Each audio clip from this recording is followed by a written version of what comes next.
इधर तारिक अनवर द्वारा अपने ही पार्टी पर सवाल खड़े करने पर पार्टी प्रवक्ता राजेश राठौर ने गोलमोल जवाब दिया। कहा वो राजनीतिक गलियारों में भले चर्चा का विषय हो, लेकिन वो लगातार आलाकमान के संपर्क में रहते हैं। जरूरत पड़ने पर अपनी भावनाओं से आलाकमान को अवगत करा देते हैं।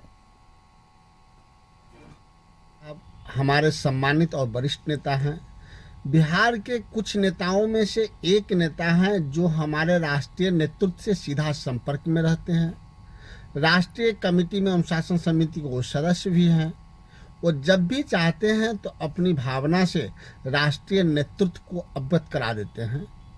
उनका ट्वीट जरूर राजनीतिक रूप से चर्चा का विषय है, परंतु तारिक साहब जब भी चाहते हैं तो अपनी भावना से राष्ट्रीय नेतृत्व को अवगत करा देते हैं।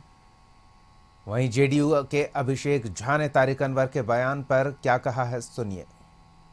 अनवर साहब का पोस्ट कांग्रेस पार्टी की बदहाली बताने के लिए काफी है। बिहार में राष्ट्रीय जनता दल ने कांग्रेस पार्टी का बुरा हश्र कर रखा है। इसका एक और पॉलिटिकल एंगल है कि दिल्ली में कांग्रेस पार्टी के सौजन्य से आम आदमी पार्टी बुरी तरीके से हारी है।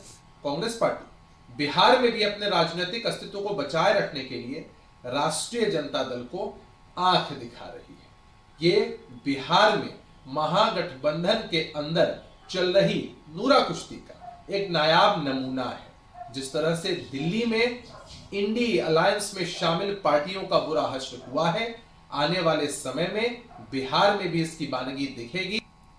इधर तारिक अनवर के बयान पर आरजेडी प्रवक्ता एजाज अहमद ने भी प्रतिक्रिया दी। क्या कहा, सुनिए।